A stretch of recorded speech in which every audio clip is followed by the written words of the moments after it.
the final match potentially here for Reckful is going to have to reverse Soul Kill with his Paladin deck, a deck that he has already shown to Krip. That's right, and this deck is pretty standard. I mean, we see a lot of Argent Protectors, Acidic Swampoos, Knife Jugglers, Sword of Justice, Divine Favor, True Silver Champion, Consecration Hammer Wrath. I mean, these are all pretty standard Paladin cards. There are a couple of things in there, though, that are pretty interesting. There's a one Lay on Hands. There is a single Young Priestess, too, which I'm a big fan of. I like the Young Priestess card. I think it's an absolutely phenomenal card if you can keep it alive. Right. And in this situation, he probably could. Against something like a Rogue or a Mage or a Druid, it just dies immediately, which makes it ultimately useless. And speaking of ultimately useless, that hand is going immediately. Yeah. In the meantime, though, that's a pretty good starting hand here for Reckful. He might decide to toss something, possibly the Bloodsail Raider, in favor of potentially another card here, because he doesn't have a weapon in his hand. Turn 1 coin Bloodsail Raider into turn 2 Argent Protector is not bad, though. I mean, it's not terrible. You're right. Yeah. I mean, it gives him a lot of possibilities, and he can actually throw on Scarlet Crusader right afterwards and be really just kind of sitting around with a lot of Divine Shield. And he actually takes all of them because he does have that Blessing of Kings as well to give one of those minions +4/+4. Yep. All right, so Krip does have a few cards in his hand that are pretty good. He is, of course, also sitting on a 6-coster, which is less than ideal. Bloodsail Raider will be the immediate play right there with the coin. So the board control starts off in favor of Reckful. That was not a great pull for him at all. He knows that. And he may just elect to immediately Shadow Word Pain just to make sure that he resets the board. He can't let his opponent gain a good amount of momentum here. Yeah, Argent Protector would have been really nice, but of course he makes the right move now. Hires a recruit and make sure that he gets a little bit of board presence at least. Yeah, second Twilight Drake comes into the hand right there. So that's, of course, the entire deck's worth of it. Like you said, didn't want to really play the Argent Protector. Harvest Golem comes out, which is pretty good. He does also have that Scarlet Crusader, which is not a terrible play either. So I can't see him, of course, shielding an Initiate. It makes little sense. So we'll see which of these he likes to go with. It will be the possibly Harvest Golem, maybe thinking about Scarlet Crusader, Harvest Golem. Yeah, I think that's the right choice, honestly. He can go into an Argent Protector next time if he wants to make sure that it's just like a triple useful Harvest Golem, which is always awesome. Well, you would run into Spellbreaker here, though, in a second, though. That was a pretty timely draw. Yeah, Twilight Drake's the best play here. There's no question about that. It gives him firm board control back. It's a good buff. There's a couple of Divine Favor sitting in his hand right there, which is not actually going to be that helpful. We do have a Hammer of Wrath up. We've got that Divine Shield potentially available there for the Harvest Golem, which will mean it kills the 1/1, but there's also the possibility of Kings. I was about to say, I'd love the YOLO Blessing of Kings here, just to take out the Twilight Drake and keep this massive 6/3 Golem sitting around. The Spellbreaker's in Krip's hand, though. I mean, we know it's there, and that's already a decent target for Spellbreaking. It becomes an incredible target for Spellbreaking. You're absolutely right. If the Blessing of Kings goes down on it. But we'll see what he decides to do. So he's thinking about that Scarlet Crusader there, which will work out pretty well. And funnily enough, it still doesn't put enough firepower on the board to actually kill the Drake, though. Yeah, but next turn he can Hammer a Wrath and trade for it pretty efficiently with just the Scarlet Crusader, which is actually his best play right now. So we'll see if he goes down that route. I would love to see Scarlet Crusader into Hammer a Wrath next turn, though. Yeah, that's probably the best way to deal with it and actually still have a minion alive at the end of it. He's thinking about Reinforce instead, though. And he may decide to go Argent Protector on the 2/2, but ultimately it wouldn't be the best of plays. All right, no decisions quite yet. There we go, Scarlet Crusader, and then, of course, we'll set him up for a decent play next turn. Spellbreaker is available on Krip's side, but none are terribly obvious targets. He could honestly just throw up the Azure Drake and start slamming home for damage because he doesn't know exactly what his opponent has. Although, of course, that there always has to be the thought of Argent Protectors and things like Blessing of Kings, anything to be able to take that out. Well, we'll see the Holy Nova, which is the wipeout right there, and it gives the +2 health back. It does mean, of course, that little Golem is coming out, but I think that was a really good play for Krip, honestly. I have a feeling Reckful might have been a little bit worried that there was another Shadow Word Pain, which would have actually eliminated that 3/1. That's right. So that's why he was debating whether or not to actually play it. But what have we got? Well, Hammer Wrath's going to come out, and then he's just going to trade, reset the board. He knows he's sitting on 2 Divine Favors, which is great, but he actually has more cards than his opponent right now, so ultimately it's not really going to help him. No, we basically just reset, honestly. Yeah. But we're at the point now where the Paladin would have liked to have gotten a little bit more going in the beginning, so I do give the edge to Kripparrian right now, because all those expensive cards that he was accumulating, those Defender of Arguses, those Twilight Drakes, Spellbreakers, Azure Drakes, etc., he can start throwing those out every single turn now, and I don't know if this Paladin deck can catch up to to that. Well, another one comes out, as you said. So you are right, though. The combination of stuff was required to get rid of that Drake. Ultimately, you want to be able to use one card. One card to get rid of one card, kind of in a decent scenario there. And we're going to see a Shielded Knife Juggler come out and the Bloodsail Raider. So now flooding the board, he already knows his opponent has burned a Holy Nova. So that's not a bad idea. Start to get a lot of creatures up and also burn down so you can then utilize your Divine Favor. Let's see here. Temple Enforcer, not a terrible play. Spellbreaker, the best play, though, because that not only gets rid of the Divine Shield, but it also gets rid of the Knife Juggler's attribute. For those of you tuning in for the first time, and this is the first time maybe you've seen a Knife Juggler, what happens is it's a 3/2, and whenever you play a minion, it does 1 damage to a random enemy, and that could include the hero itself.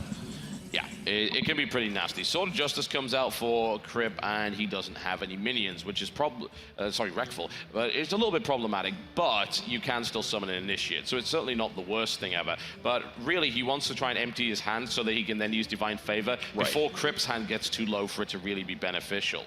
All right, so there are possibilities here. Sword of Justice into throwing in a Recruit or something like that, and then attacking with the Sword of Justice onto the Spellbreaker and following it up with just the Argent Protector would help clear the board a little bit, but it still doesn't leave him in the best position. Yeah, I mean, he can also Kings as well, and then he can just kill off that 4/4 immediately and still have a good shot beyond that. But it seems like he is going to then swing and kill that and just sacrifice the Argent Protector. I don't hate that. I think it's pretty good. The risk is against the problem is if a Shadow of Death comes in, then he's in real trouble. And Shadow of Death.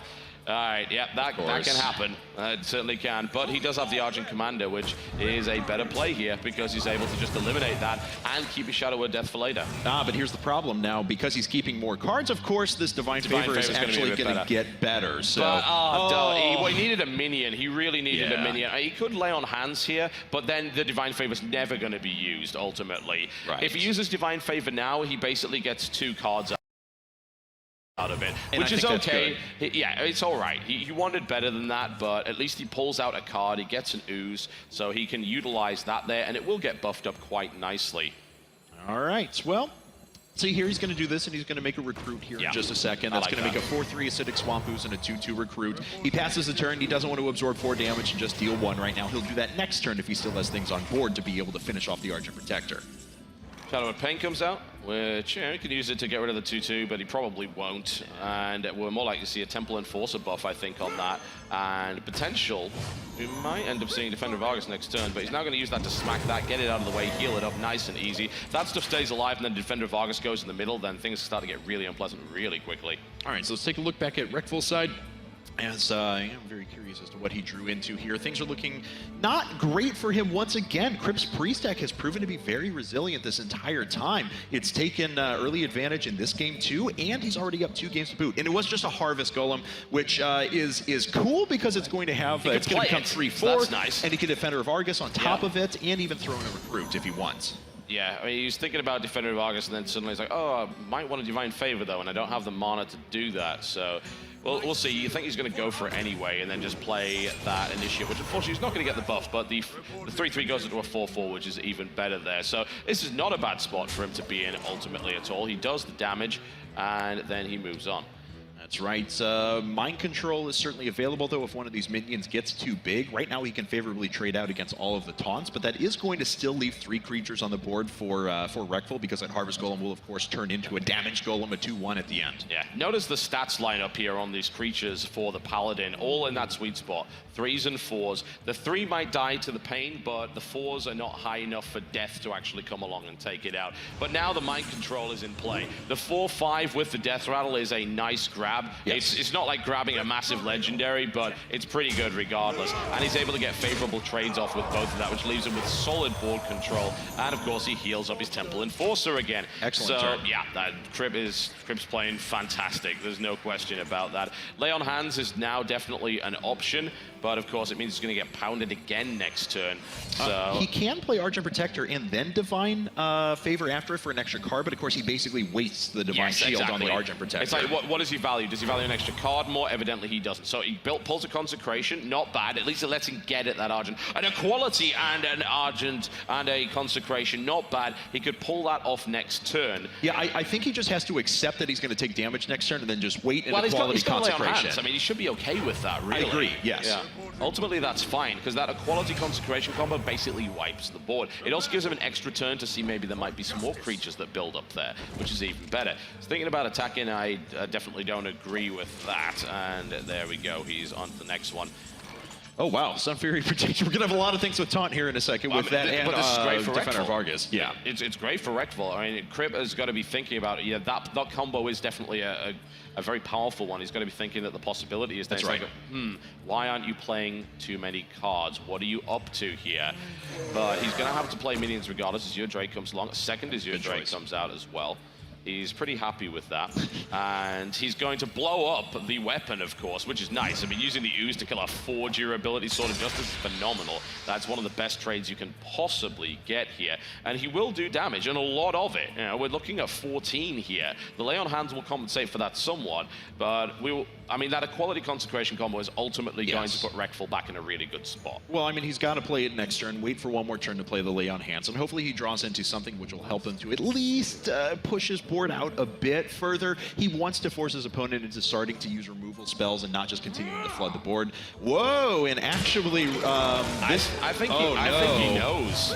To be honest, though, if he would have known, he would have pushed through and gotten damage, because right now he's only done 4 damage as a result of this turn, and now once the Equality plus Consecration hits here, this is devastating to Kripparrian. Yeah, that's going to wipe the board completely, and Reckful just obliterates it. But consider a few possibilities here. You think, oh, you should do damage? Yes, but ultimately, if he hadn't gone for the minions, that would have left that combo there regardless, with Reckful actually having minions on the board. So, you may have considered that. I think perhaps he did. All right, so now things reset just a little bit, and Shadowword Pain is available to take that out. This is what you hold it for, to get rid of stuff like that. Don't kill 2/2 minions with it, kill 1/4s with interesting abilities. Sun Fury Protector comes out here, just gives taunt to one thing, and then, well, what's a taunt without another taunt? Double stuffed taunt coming out here from Krip, and there's the heal, and he gets board control back nicely. Yeah, a very, very cost-efficient play there for him. Lay on Hands is going to be able to draw some cards. Consecration comes out one more time, but unfortunately, it's not going to kill as much as he would like. It would leave a 3/2 and a 3/1 on the board. Yeah, he's going to have to basically use his turn to Lay on Hands, and that means he's going to get 3 cards. He's going to go back up to 28 health. Actually puts him slightly in the lead there, and he puts him with the card advantage as well, but he just ceded control of the board entirely for a while. That's right. But if that card advantage can kick in, he's actually doing all right. Holy Nova's not terribly useful against just a 1/1 minion and a 28 health Paladin. So he does the right move. He pulls the Azure Drake, draws another card. Great. And he can draw another card. Yep, excellent. Absolutely. So that card advantage is kind of rapidly disappearing. The second Mind Control comes into the hand right there. There's nothing really scary that he wants to do that to right now, but now he's going to just be able to start doing damage. He wants to make sure there's nothing left on the board, and you've got to do that against a Paladin because the risk of kings is too high. Yeah, you can't even leave small minions on the board, because if they then get kinged and then he just attacks with that, then that's a lot of damage done. He is at least sitting on a I'm sorry, not Hammer of Wrath. We just looked at the card draw there from Reckful. He was sitting on a Shadow Word Death, so he had the ability to deal with some of those high damage minions if it came to it. Right now, making the right move again. He's just going to kill out this Argent Protector. He draws a card. He's got 2 True Silver Champions available. Yeah, it's time to start swinging. He's going to take down the 3/4 here, nice and easy. Nothing wrong with that whatsoever. He'll play an Initiate because he has no other choice in the end of the turn. He's still ceded board control, but he's starting to clear it out a little bit, and there are currently no creatures in Krip's hand. Let's see if he pulls one from the top of the deck. Let's see now. That is pretty critical, because Reckful is going to have an opportunity to make his way slowly back into this. Injured Blade Master is very nice, though, because he can heal that back up very quickly. He doesn't have to worry about healing himself at the moment. He can actually take out the 1/1 Recruit with his 1/2 Novice Engineer. No, he actually goes straight for the Holy Nova to make sure that this Injured Blade Master is as strong as possible. I really like that, because he also did 1 extra damage as well by using the spell power. And here's the thing, he knows he's got a Mind Control, he's got a Holy Fire. Anything that gets his opponent down as low as possible puts him in a good spot.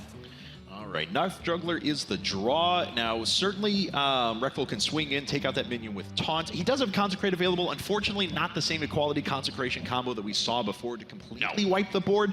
A lot of Shattered Sun Clerics, Imp Masters, but nothing that really jumps in and just takes control of this board back. It's not a good hand for him. It really isn't right now, because he's already taken a lot of damage. He also knows his opponent is sitting on things like Holy Fire to be able to do that kind of direct damage. He's trying to think, thinking, how on earth can I possibly get out of this?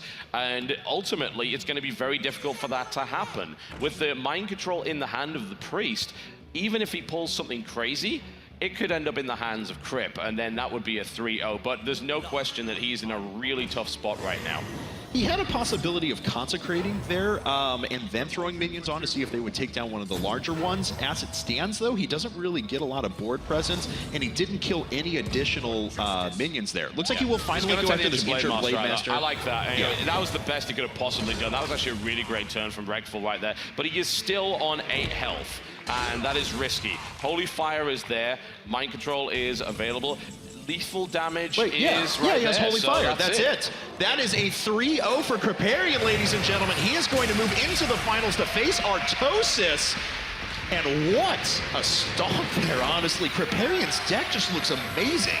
The priest is pretty good, and funnily enough, he didn't even rely on mind control, but the threat of mind control was a big deal there. He did incredibly well, and he will be going on, of course, to face Artosis in the final. And we are talking about 2 players that have only shown 2 decks each, so mystery is still afoot. That's right. I'm really interested to see especially how that warrior deck we saw out of Artosis is going to be able to match up against Kripp. Kripp was running a priest, a paladin, and a mage. The warrior deck has not been seen against any of those yet, and I'm very excited for that possibility. Yeah. That warrior deck is awesome. It's really, really good. And the priest deck, as we've said, is very strange. So I'm looking forward to getting a chance to see that. And hopefully it will go all the way to 5 games. We have seen an awful lot of 3-0s so far. We've seen some really strong decks. And once they start to get momentum, they're pretty difficult to deal with. And we have not actually seen a 3-2 yet, as a matter of fact. All 3-0s and 3-1s, but there you have it, ladies and gentlemen. That is going to be your finals. Kripparrian versus Artosis. It will again be a best of 5. It will again be the same rules that we talked about before, where each player will bring 3 decks to the table. Once they lose one, it is out. Once all of your decks are gone, you are eliminated. Now, Artosis has found himself in a position at finals at a large esports event many times. He has. He's found himself in the finals a good number of times. He has not necessarily found himself on the top of the winner's podium. No. So it would certainly be nice for him. He turns up to cast a StarCraft event and then ends up winning a Hearthstone tournament purely by accident. That could potentially happen there, but, well, we will see. He would still have to make his way through Kripp, which is difficult enough in and of itself. We've seen his decks are incredibly potent, and we're also talking about 2 players who actually have not made a single bad judgment call in this entire series.